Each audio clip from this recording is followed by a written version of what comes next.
El gobierno del Nuevo Nuevo León.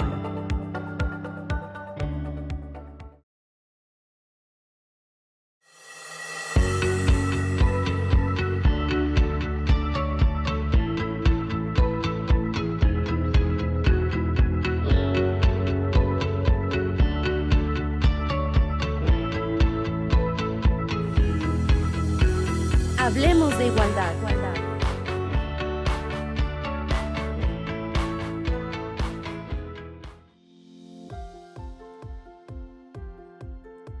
¿Qué tal? Muy buenos días. Me da mucho gusto que nos estén sintonizando en Hablemos de Igualdad, el programa del Instituto Estatal de las Mujeres que llega hasta ustedes gracias a la generosidad de Canal 28 y Radio Nuevo León.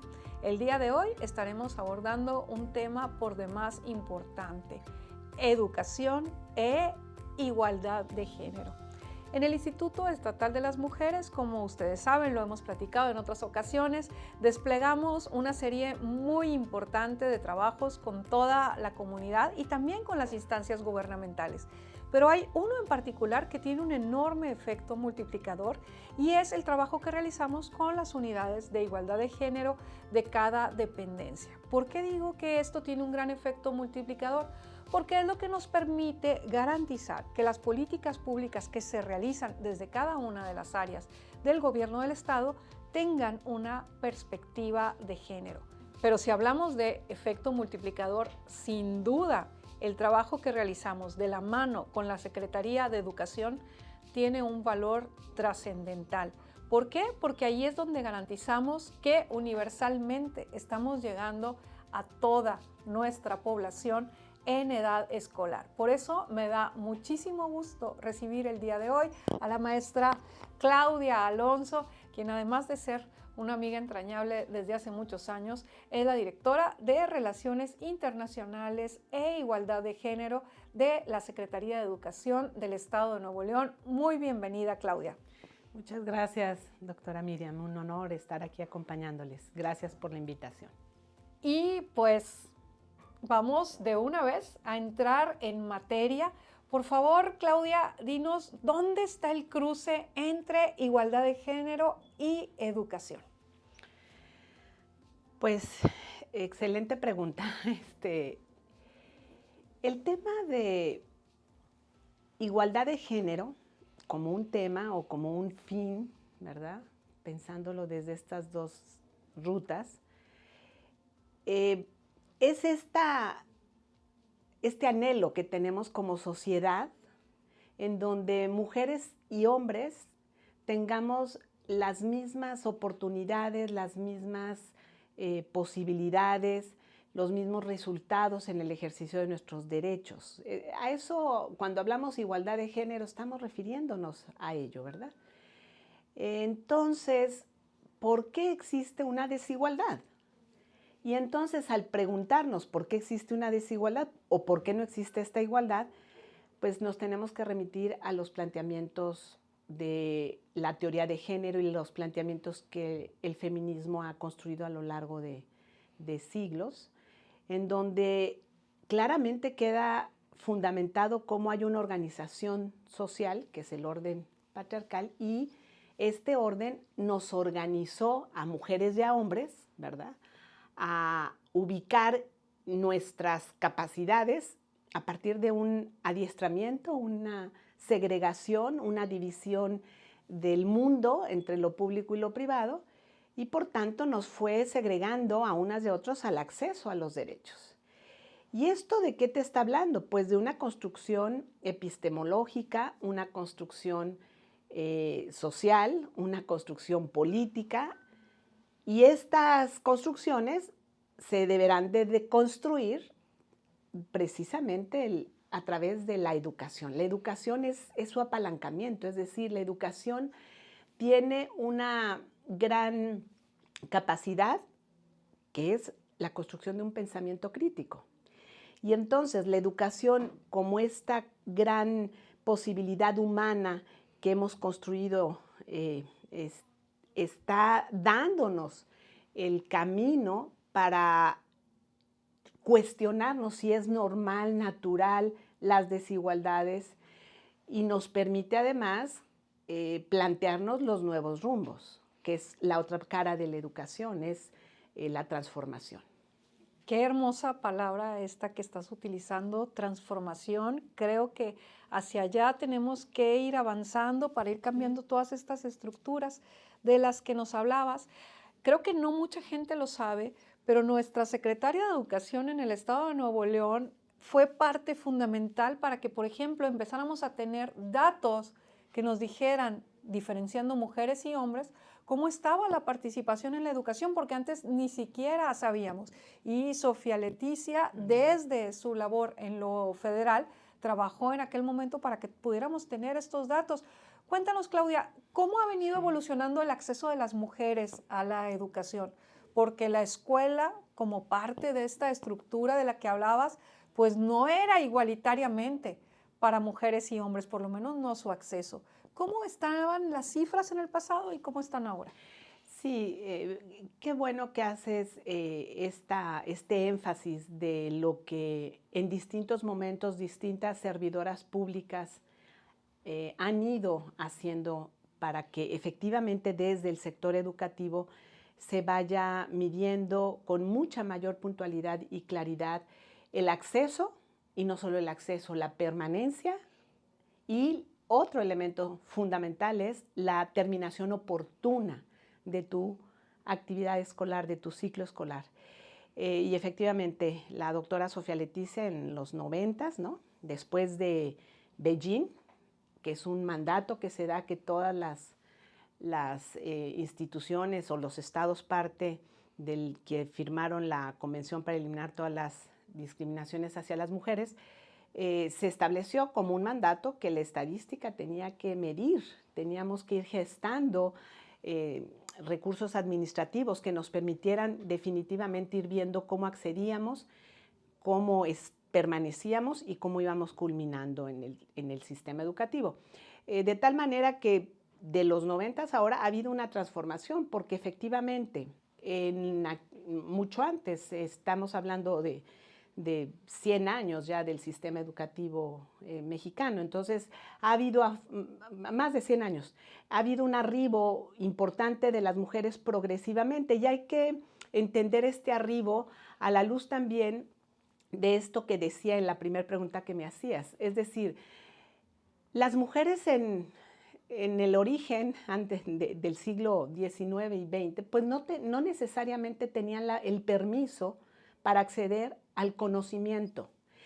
Se nos permitía acceder a la educación, pero desde un enfoque tradicional a las labores de lo que la mujer iba a hacer. Es decir, se empezaron a abrir escuelas, muchas de ellas vinculadas a la iglesia, de religiosas, o a oficios, ¿verdad?, obreras. Pues va haciendo un recambio también, un recambio generacional estructuralmente hablando, en donde las mujeres eran parte de un cambio y una transformación que la Primera y la Segunda Guerra Mundial van dando, y estas mujeres a la vez van transformando el sistema educativo. ¿Por qué? Porque ellas empiezan a ocuparse también de la formación de las niñas y los niños, que es donde son los espacios que nos van dando permiso de acceder, o la salud, que es el otro gran espacio, el cuidado, ¿no? Enfermeras y maestras es el gran ámbito donde entramos las mujeres. En este tramo, en este largo tramo que va construyéndose, las mujeres van además dando unos grandes aportes significativos con relación a lo que debe ser la educación. Mujeres de clases altas acceden también a otros países, van a estudiar a otros países y traen modelos educativos también a México, creando pues un sistema educativo. Cuando se crea ya la Secretaría en el 1921, la Secretaría de Educación Pública, se van construyendo modelos educativos que para el preescolar, y ahí fueron mujeres las pioneras, que para la lectoescritura fueron mujeres pioneras. Entonces, el cómo se va construyendo la misma Secretaría es el progresivo arribo de las mujeres a los espacios de la propia Secretaría, del propio ejercicio educativo, pero luego qué tanto y cuándo y cómo empieza a arribar la mujer al conocimiento universal. Ese fue también un tránsito sumamente importante cuando se deja de pensar que las mujeres no solo tenían que estudiar para ser amas de casa y madres, ¿verdad? O profesoras. O profesoras, aunque todavía, digamos, el sesgo de las labores de las mujeres que se fueron ampliando, cultura, cuidado, salud, y luego ya empieza a universalizarse, sí, pero ¿a qué áreas del conocimiento acceden más? La estadística, ¿hacia dónde te apunta más? Hacia las ciencias médicas, por ejemplo, que está asociado nuevamente al cuidado, ¿no? En cambio, lo que es la ingeniería, la matemática, la física, las ciencias exactas, que son lo que le llamaban las carreras STEM, ¿no? Como se le llama en inglés, pues son áreas más específicas para varones. Y esto es muy importante entenderlo porque el mundo está dividido de esa manera. Entonces, las mujeres progresivamente fuimos transformando nuestra presencia en el sistema educativo. Ahora tenemos igual de hombres y mujeres en lo que es la básica, con algunas cifras por población. Eso es lo importante, la interseccionalidad. Es decir, hay ciertos sectores de la población en donde sí tenemos todavía rezagos, pero en general tenemos presencia de mujeres altamente igual que los hombres, en algunas incluso pasamos. Y lo más importante es que además las mujeres tenemos mayor eficiencia terminal, terminamos más que los hombres. Este es un dato importantísimo. Quiero que nos quedemos ahí un momento porque vamos a ir a un corte, pero regresamos a hablar de cómo hemos evolucionado. Gracias, Claudia, por este panorama histórico que nos has dado en unos cuantos minutos y volvemos dentro de un momento en Hablemos de Igualdad. Regresamos.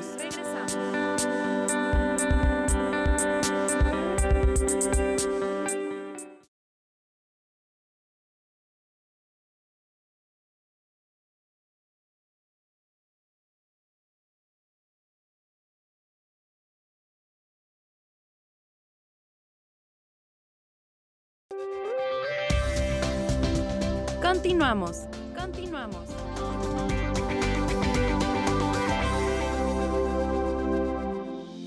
Ya estamos de regreso en Hablemos de Igualdad con nuestra invitada de hoy, la maestra Claudia Alonso, directora de Relaciones Internacionales e Igualdad de Género de la Secretaría de Educación del Estado de Nuevo León. Claudia, nos estabas diciendo algo interesantísimo cuando nos tuvimos que ir al corte. Dijiste que las mujeres terminan más sus ciclos o en mayor proporción que los hombres, lo que llamamos eficiencia terminal, que es una forma muy importante de medir el éxito educativo. Pero, ¿cómo explicamos este cambio donde pasamos de un acceso menor de las mujeres al sistema educativo, ahora no solo acceder en condiciones de igualdad, sino ser más eficientes terminando los ciclos y recibiendo nuestros certificados? ¿Es desde las familias que se operó este cambio? Yo creo que es una visión más sistémica y más integral, doctora. Por supuesto que esto que comenté, el recambio económico, es decir, la forma en que el mercado empieza a requerir también mayor presencia de mujeres, ¿no? Más las crisis económicas, más las bajas de salario, pues obviamente fue haciendo que las mujeres nos fuéramos incorporando al mercado laboral. Y eso tiene que ver con pues plantear habilidades y plantearte conocimientos.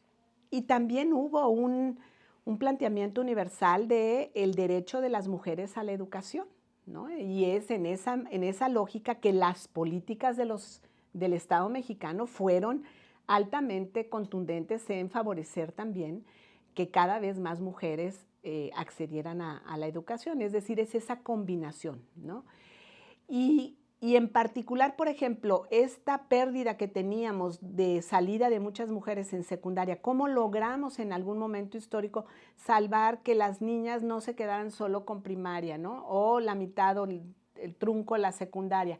Bueno, se estimularon becas, las becas que establecían un apoyo adicional a la niña. Esto que llamamos discriminación positiva o acción afirmativa. O acciones afirmativas.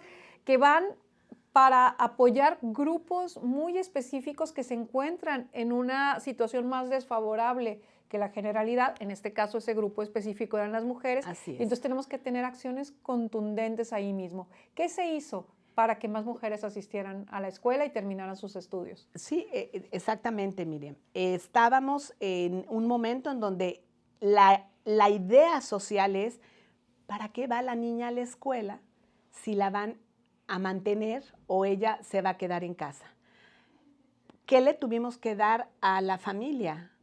Romper esa idea diciendo la niña vale más con un apoyo económico. Es decir, la beca en su momento en secundaria era mayor para la niña que para el niño, ¿no? En su momento que fueron Progresa, Prospera, todos estos, ¿no? Niños de solidaridad. Todas estas políticas fueron avanzando a poder irrumpir en lo que le llamamos el imaginario social. Estos imaginarios que son los que reproducen la división, la segregación y la desigualdad y discriminación. Tienes que irrumpir dándole un elemento que valore el que la niña va a la escuela. Darle un incentivo positivo a las familias para que las mantuvieran en la escuela. Para que efectivamente no la sacaran de la escuela, ¿verdad? Y eso tuvo un efecto porque se sostuvo varias décadas y obviamente eso subió. Más el recambio global, ¿verdad? Hace que las niñas y las mujeres lleguen a la educación y que este recambio vaya progresivamente. Y también tiene que ver con la pirámide poblacional, otros factores. Pero digamos que ahora el que las mujeres estén con mayor eficiencia terminal les está posibilitando y pues que tengas el documento. Y esto tiene que ver mucho con la perspectiva de género nuevamente. Las mujeres para acceder al mundo laboral es más difícil. Por tanto, necesitas el papel, necesitas el documento para acceder al puesto de mejor manera. Entonces, en tanto tú seas más capaz, con documento, puedes tener mejores posibilidades de acceso al trabajo. Porque la disparidad, si bien en educación hemos caminado, en materia laboral las mujeres seguimos por 47% abajo que los hombres. O sea, este recambio estructural no se ha dado. Pero qué bueno que en el campo educativo, en el campo del conocimiento, en el campo hemos ido transitando. Esto que dices es muy importante. Tuve la fortuna de ser por muchos años profesora universitaria y creo que todas quienes hemos estado en ese ambiente nos damos cuenta cómo las alumnas mujeres son extraordinariamente cumplidas con sus tareas, hacen trabajos de muy buen nivel, son las que se gradúan con mejores calificaciones, pero pareciera que todo cambia en el momento en que incursionan en la vida laboral y entonces nos encontramos con que tienen menos acceso a los puestos. Si les dan acceso a los puestos, son puestos menos pagados que los de sus compañeros del mismo nivel varones. Entonces, como que la escuela y en general los ámbitos de estudio como las universidades se han vuelto ya un poco un territorio más igualitario, pero parece que el contexto no nos acompaña. No, el contexto laboral sigue estructurado en esta segregación y tiene que ver con otra situación. Si los cuidados, el trabajo doméstico sigue estando en las mujeres, por eso las áreas del conocimiento todavía siguen transitando hacia estas disciplinas, ¿no? Claro que se ha ido equilibrando cada vez más el acceso, por ejemplo, de hombres a la enfermería, ¿no? Antes eran fundamentalmente mujeres. O ahora el sistema educativo está teniendo muy poquitos todavía. Tenemos que lograr romper una idea también de que solo las maestras de preescolar deben ser maestras, ¿no? Cuando también es importante que haya maestros en preescolar. Es verdad, es raro que veamos profesores hombres en preescolar. Los kinder, sí, no, o sea, porque culturalmente además hay el prejuicio de que todos los hombres son agresores y violentadores.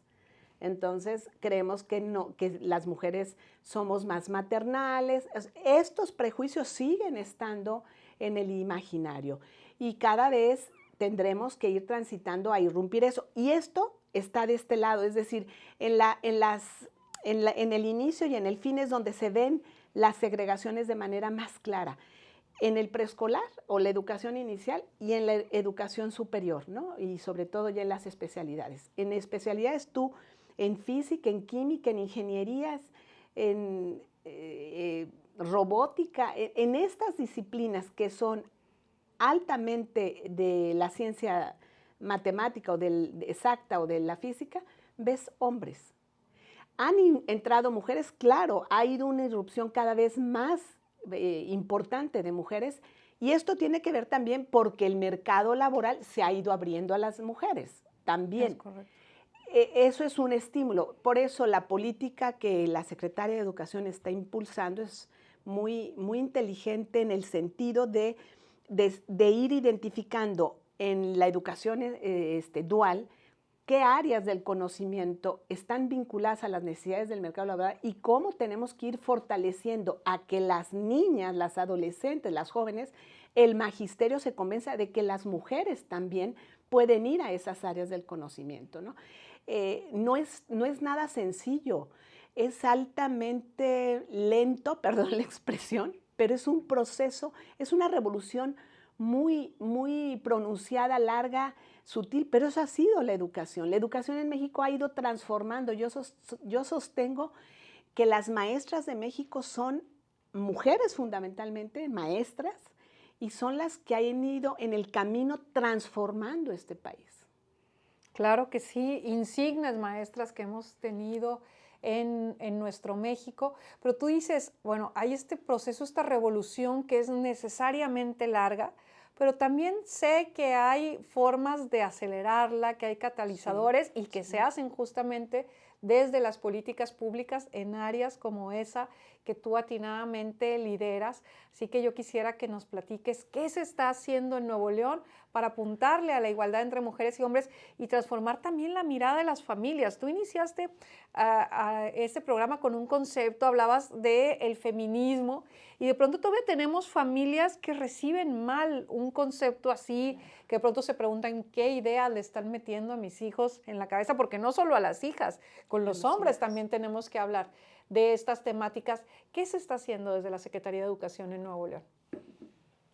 Sí, sin duda el reto es saber comunicar a la sociedad, a mamás, a papás, al alumnado, al profesorado, que hablar de feminismo, hablar de género es hablar de humanidad, hablar de igualdad, hablar de justicia, hablar de derechos, hablar de amor. Es decir, lo que se plantea, estos paradigmas teóricos, epistemológicos, políticos, son que en tu proceso de formación, lo voy a poner súper sencillo, un bebé, un niño, una niña, es un todo. Es cuerpo, su motricidad, es inteligencia, sus neuronas, su capacidad cognitiva, es su socialización, ¿no? Esa necesidad de vincularse, es esa parte afectiva, ¿no? Es esas caricias, esos gestos amorosos, cuidados sensibles, tiernos, y es esta parte espiritual, creativa, que hace que ese niño, esa niña, se desarrolle íntegramente.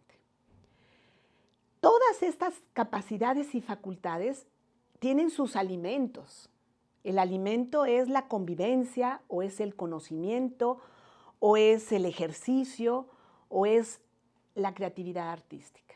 Y son todos elementos donde tiene que incidir la familia, pero también en el momento que se escolarizan, la propia escuela, y estoy segura que de eso nos vas a hablar en un momento más. No se vayan, continuamos en Hablemos de Igualdad.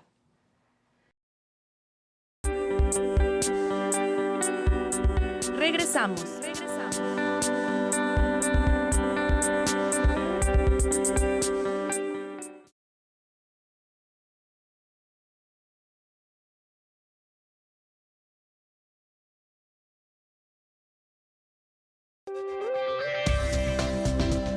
Continuamos. Continuamos.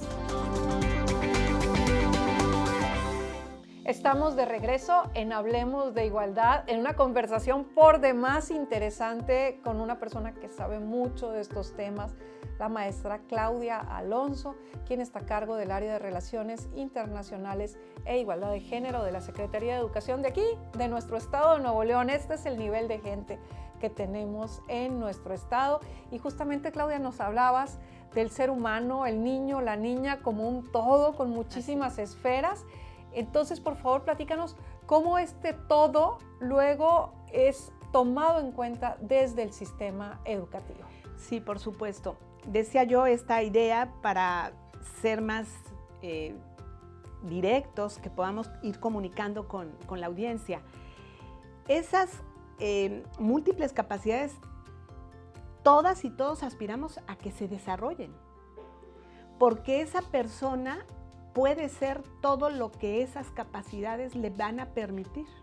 Si yo empiezo a segregarle, es decir, si yo a la niña le empiezo a decir, tú no puedes salir a la calle en la patineta porque eso es un juego de niño, o si yo le inhibo a la niña a jugar béisbol, pongo ese ejemplo, ¿qué le estoy inhibiendo?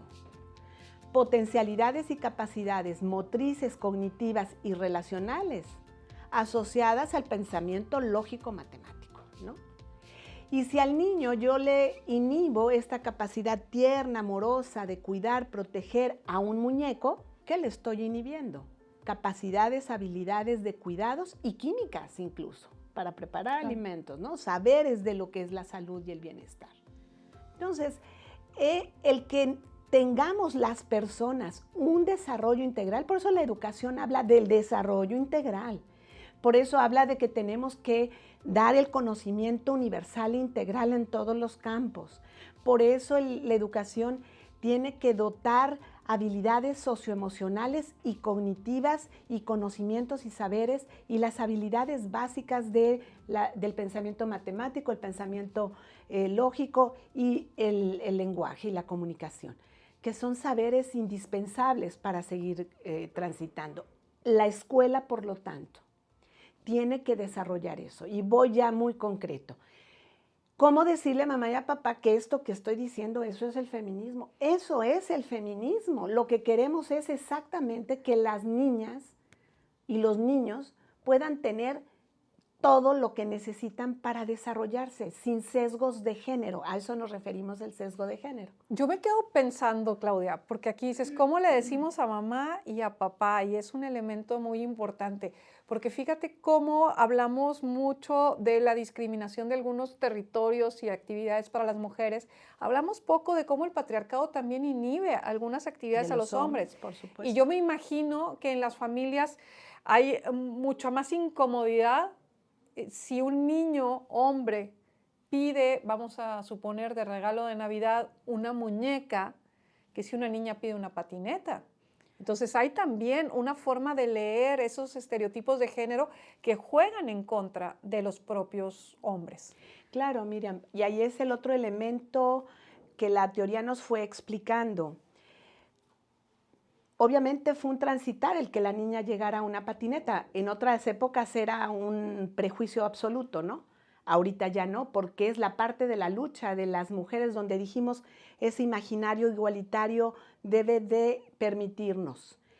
Pero ¿por qué el que el niño tenga un muñequito, un bebé, un muñeco, es tan señalado todavía? Y es porque la teoría nos enseñó que todo lo femenino y lo frente a lo masculino, tiene menor valía. Exacto. Entonces, el juego y el conocimiento está marcado de esa relación de poder que la teoría de género nos marca, es la desigualdad entre mujeres y hombres. Por eso, en la Constitución se metió en el artículo 3 de la Constitución que la educación tiene que tener el enfoque de derechos humanos y la igualdad sustantiva. Precisamente es esto que estamos hablando, es la igualdad sustantiva.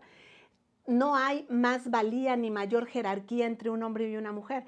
¿Por qué me preocupa tanto que mi hijo se vaya a volver un maricón, un homosexual, que es la forma despectiva en que socialmente se le llama al niño, estas expresiones inapropiadas, discriminatorias, inaceptables, ¿verdad? Que es exactamente igual cuando, por ejemplo, nos dirigimos a una audiencia y entonces utilizan el masculino para darnos los buenos días. Dicen, bienvenidos sean todos ustedes, y ninguna mujer se escandaliza.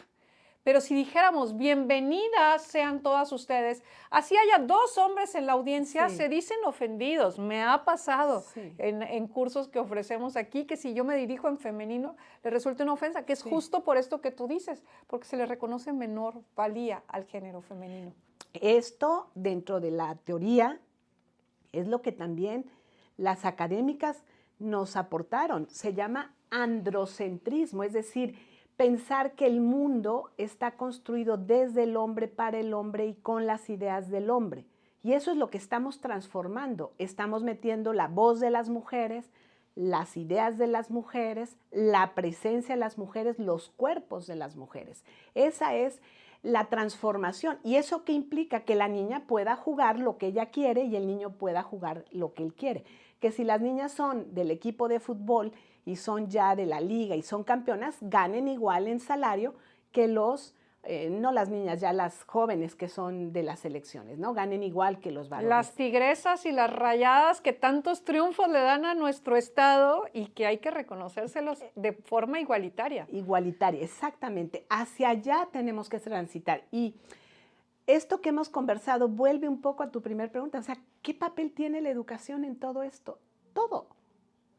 Todo, porque el cómo yo en el aula preparo mi espacio escolar, si yo sigo poniendo los 7 enanos y la Blancanieves como el escenario de mi espacio escolar, o le sigo cantando la canción de Arroz con leche, me quiero casar con una señorita que sepa bordar, coser, que me Bailar, sepa abrir la puerta para irme a jugar, ¿verdad? Si yo sigo cantando o reproduciendo estas actividades como parte de las actividades educativas, recreativas o educativas para conocimientos artísticos, pues lo que estoy reproduciendo son estos sesgos de género donde nos siguen naturalizando y normalizando el que nosotras nos quedemos en casa y ellos vayan a la calle, y entonces el espacio público me exige a mí, pues, habilidades diferentes que me exige el ámbito doméstico, ¿verdad? Ese es el mundo de la diferencia. Por eso la ciencia, la tecnología, el mundo público exige otras habilidades. Hay que capacitar, hay que diseñar y hay que celebrar que hoy hay mucho por hecho para eso, sí. Y tenemos que voltear la mirada a qué habilidades tengo que desarrollar también para valorar lo público, lo doméstico, la casa, el hogar, los cuidados.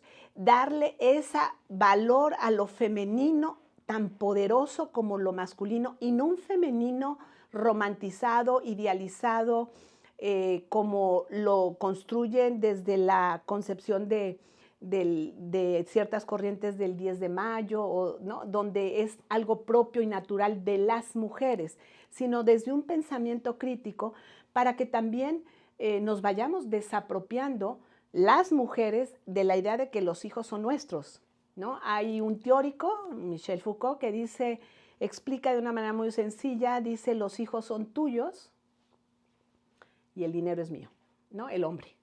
Es decir, esa división así de simple. Por eso esta idea que tenemos muy adentrada de que al nosotras dar a luz a un ser vivo, ¿verdad? Tener un hijo, una hija, los convertimos en nuestra extensión y creemos que son más cercanos a nosotras que a ellos. Ese es el otro aporte que hizo el feminismo. Esa es una construcción social. Y hablemos de los riesgos que tiene todo esto, porque también hay una gran tragedia de la sociedad mexicana envuelta en esto, que es el padre ausente. ¿Por qué? Porque al no generar ese vínculo, correcto, le resulta socialmente e individualmente mucho más sencillo desentenderse de sus hijas, desentenderse de sus hijos, y se va junto con lo que era suyo, que era el dinero. Y entonces lo que tenemos son tantas historias de madres desposeídas que tienen que al mismo tiempo lidiar con esta apropiación de los hijos que ahora sí se recargan solo en ellas y además resolver el problema que antes era del marido de carácter económico. Y entonces entramos a todo este tema de lo que se ha llamado peyorativamente las mamás luchonas, pero que en realidad son las grandes heroínas de esta sociedad mexicana que han sabido sacar a sus hijos adelante, fruto del desapego de estos padres, construido, como ya nos decía la maestra Claudia Alonso, socialmente. Sí, sin duda, ese es el escenario peor, o el otro, el padre, que aun cuando no se va, no está, ¿no? Ese hombre que le cuesta trabajo acercarse, expresarse, y que también tiene sus repercusiones. ¿Qué estamos haciendo ahora en educación desde varias corrientes?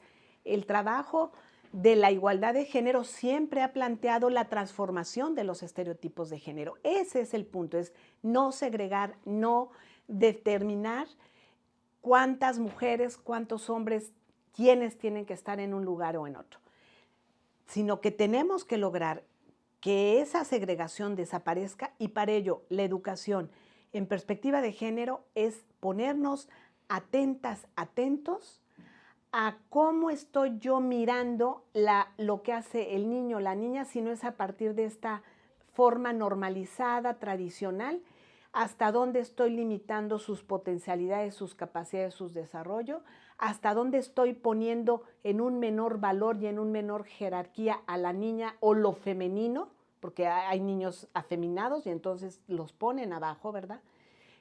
O niñas masculinizadas y entonces también van con el estigma. Eso lo tengo que tener presente claramente y tengo que ir construyendo lo que también discutimos, las nuevas masculinidades, ¿no? Hemos hablado de la escuela, Claudia, pero no hemos abordado otro actor, otra actora fundamental, que es el profesor, la profesora dentro del aula, porque toda esta política pasa necesariamente por la actitud que tenga ese profesor o profesora con su estudiantado. Con eso volvemos en unos momentos. Regresamos.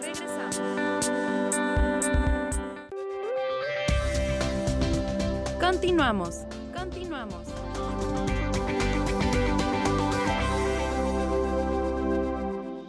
Estamos de regreso en Hablemos de Igualdad con la maestra Claudia Alonso, directora de Relaciones Internacionales e Igualdad de Género de la Secretaría de Educación del Estado de Nuevo León. Y quiero que me permitan, para entrar a esta última parte de nuestro programa, una pequeña anécdota.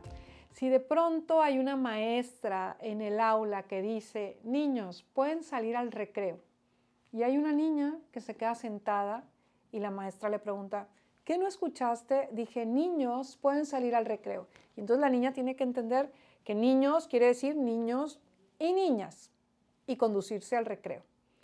Regresan del recreo y la maestra dice, chicos, chicas, antes de que empecemos con la clase otra vez, quiero saber qué niños se quieren inscribir en el equipo de fútbol. Y la niña levanta la mano y la maestra le dice, ¿qué no oíste? Dije que niños se quieren inscribir en el equipo de fútbol, diciéndole que ahora se refería al masculino.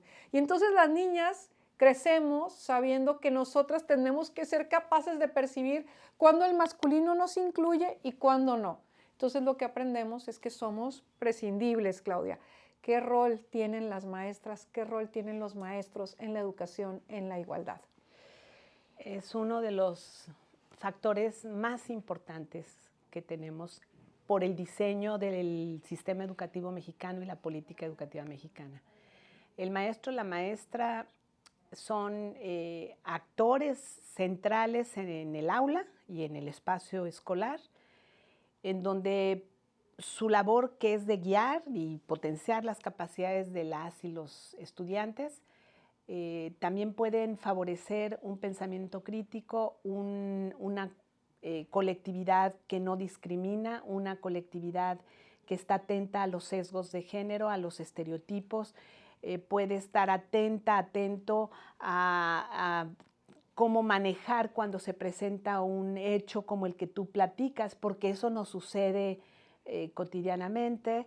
Y entonces, o incluso en un recreo, cuando los niños salen a jugar, están jugando y puede decir un niño, el última es vieja, ¿no? Como un dicho muy común, ¿verdad? El maestro consciente, la maestra consciente detiene ese momento y lo puede tomar como un elemento significativo de aprendizaje para reflexionar con las niñas, los niños, por qué ese dicho implica que la niña o el ser vieja es lo último, ¿no?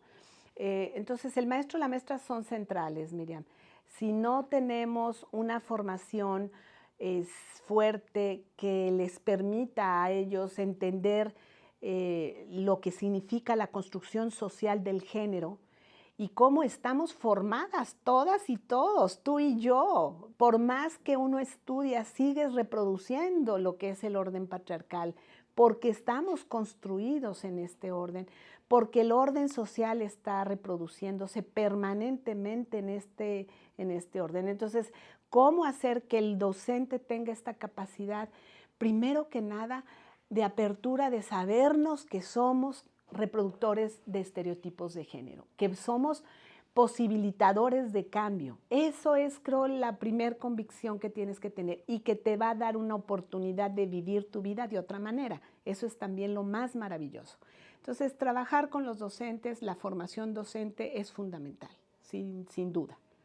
Y bueno, llegamos ya a la parte culmen de nuestro programa, porque queremos que por favor nos expliques qué se está haciendo desde la Secretaría de Educación del Estado de Nuevo León en estas temáticas. Con mucho gusto. Bueno,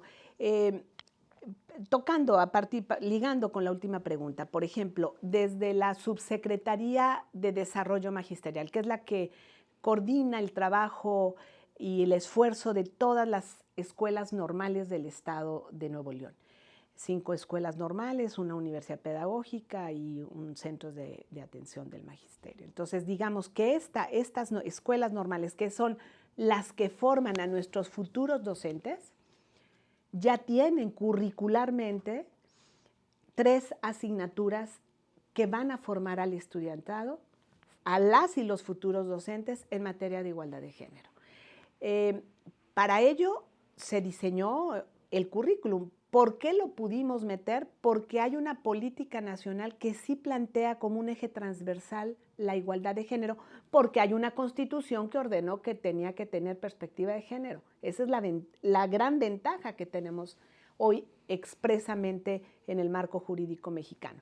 Y entonces las escuelas normales construyeron exactamente 3, ayudamos, es decir, ahí es donde el área de igualdad de género le coadyuva con el área que tiene la responsabilidad de formar a los futuros docentes en estas 3 asignaturas. Estas 3 asignaturas ya están instaladas, ya tenemos estudiantes que salieron ya el semestre pasado, terminaron con las 3 asignaturas: formación social del género, igualdad sustantiva y derechos humanos, y el enfoque de género en las prácticas educativas.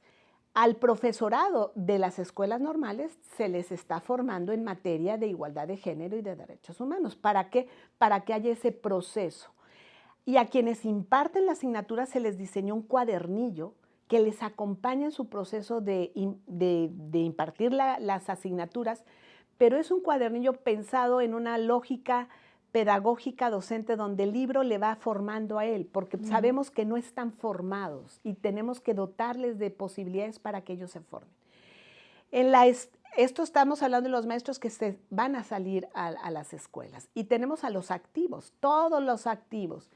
Bueno, ahí por instrucciones de la secretaria también entramos a trabajar hacia una estrategia pedagógica con materiales muy concretos, ficheros didácticos, que se articularon, se diseñaron al currículum mismo de cómo viene la política educativa nacional, en donde el eje transversal de igualdad de género lo puedes tú ir incorporando en distintos campos formativos. Entonces, el fichero es un pretexto para que el docente pueda entrar a cualquier campo formativo. En unos es más accesible, más directo, más pertinente que en otros, pero es también, nuevamente, el fichero es el pretexto para que el docente se pregunte: ¿qué sé de igualdad de género?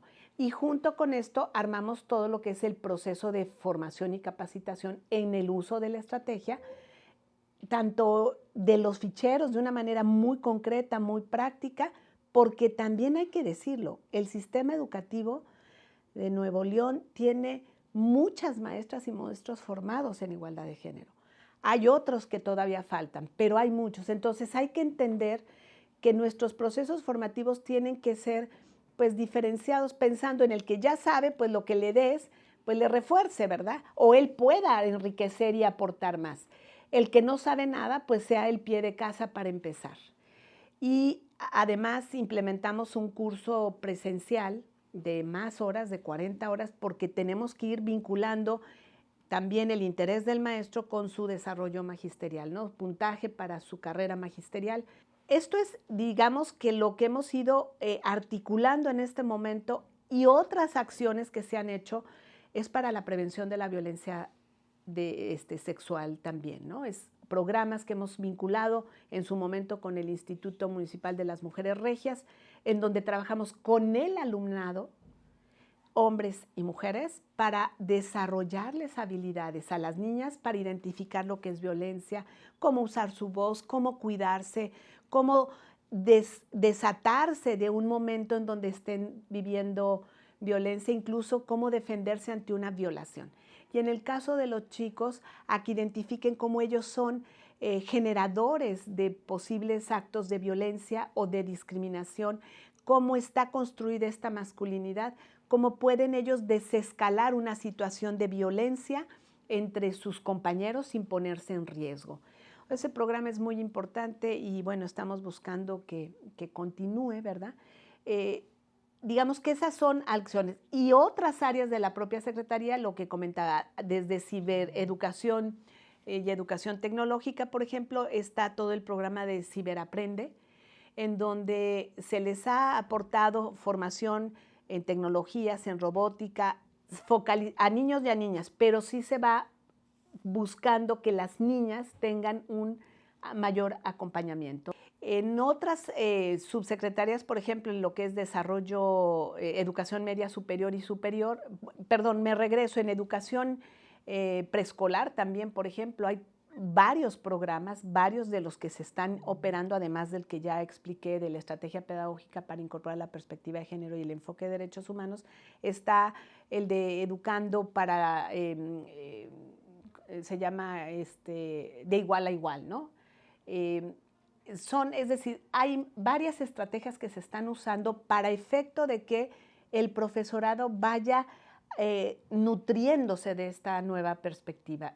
Y algo bien importante y la gran tarea es vincular el enfoque de derechos humanos de niñas, niños y adolescentes con la de género, porque va de la mano para que las niñas puedan ir viviendo el ejercicio de su autonomía.